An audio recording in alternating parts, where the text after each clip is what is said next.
They warned you that standing this close to her would get you executed.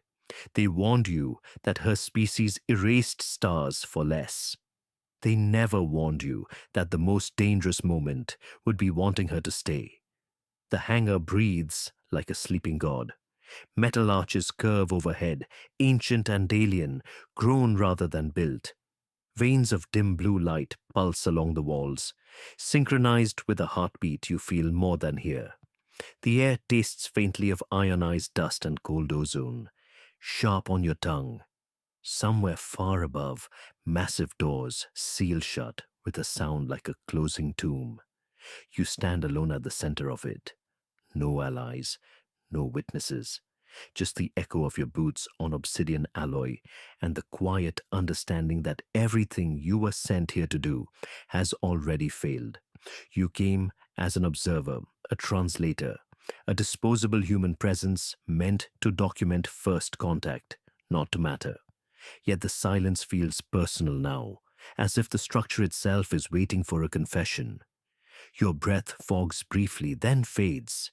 You've never felt emptier, not when Earth burned its last orbital city, not when you signed away your name to the coalition. This emptiness is different. It's the hollow space left when something is about to arrive and change you beyond recognition. Then you hear her.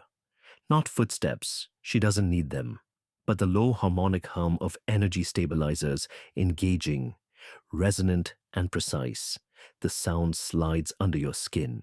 You don't turn fast enough to pretend you weren't hoping. Time fractures the instant you face her. She stands only inches away, impossibly close, her towering form wrapped in biomechanical armor that looks grown from living metal. The plating follows the lines of her body with reverent precision, elegant and lethal, each segment etched with glyphs that shimmer faintly as if remembering older wars.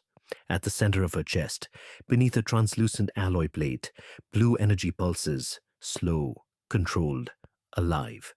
Your hand hovers there, not touching, not retreating, suspended between instinct and execution.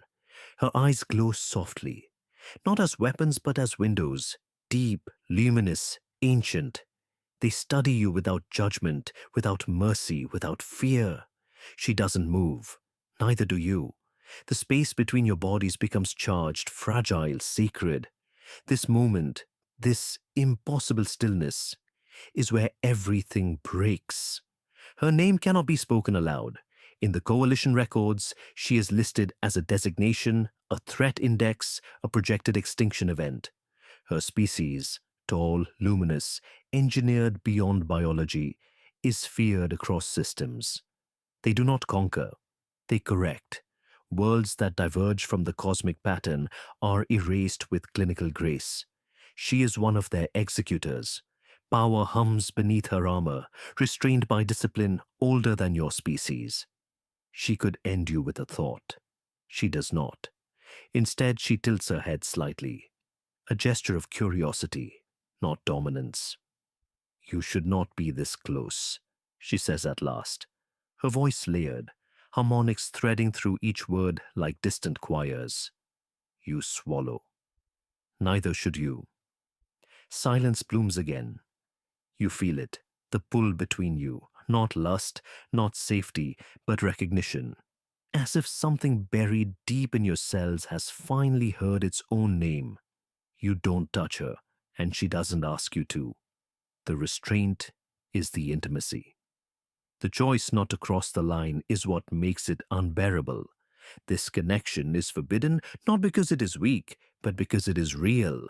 The prophecy is carved into her species' collective memory.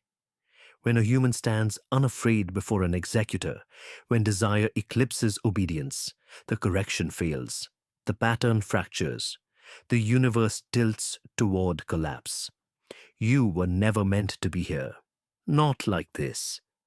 Humans are variables, unpredictable and emotional, excluded from the calculus of fate. But you were born with an anomaly in your neural structure, something the coalition dismissed as a defect. She knows now it is not. If they sense this bond, she says quietly, eyes never leaving yours, they will erase you first. And you ask. A flicker, pain maybe, passes through her gaze. They will strip me of purpose. Or worse, they will force me to complete it. Around you, the hangar's lights dim, responding to her rising internal energy. Somewhere beyond the walls, fleets realign. Prophecy engines awaken. Destiny sharpens its knives. Your growing closeness mirrors the tightening noose. Every breath you share becomes an act of rebellion.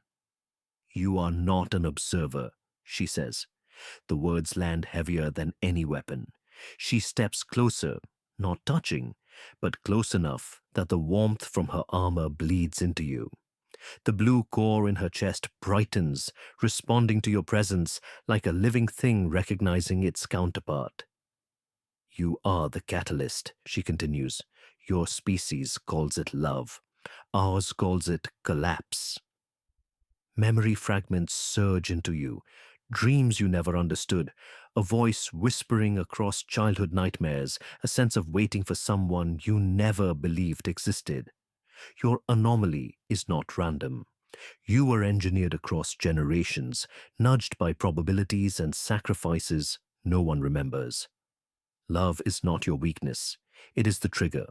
Her true purpose was never correction. It was convergence. And you, unremarkable, fragile, human. You are the key that activates it. Alarms begin to resonate through the structure, low and mournful. They are coming.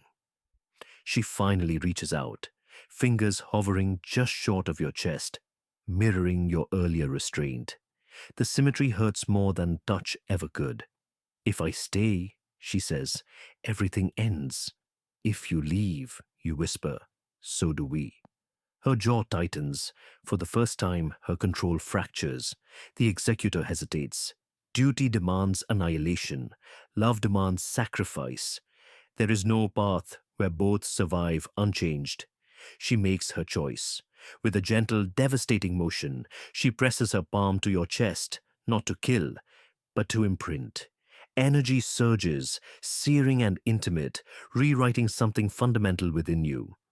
Pain blooms, bright and merciful. When she pulls away, tears, actual tears, trace paths down her luminous skin. I will become the villain they need, she says, and you will become the future they cannot stop.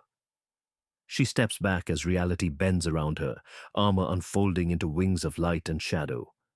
The hangar shudders, space fractures. You will forget me, she warns softly. I won't, you say, even as memory already begins to blur. She smiles, a small, human thing she should never have learned. Then the prophecy truly failed.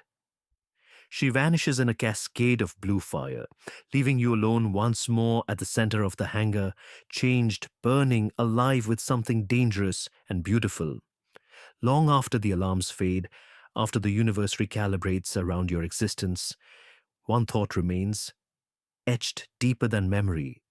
They prepared for war. They calculated extinction. They never accounted for love.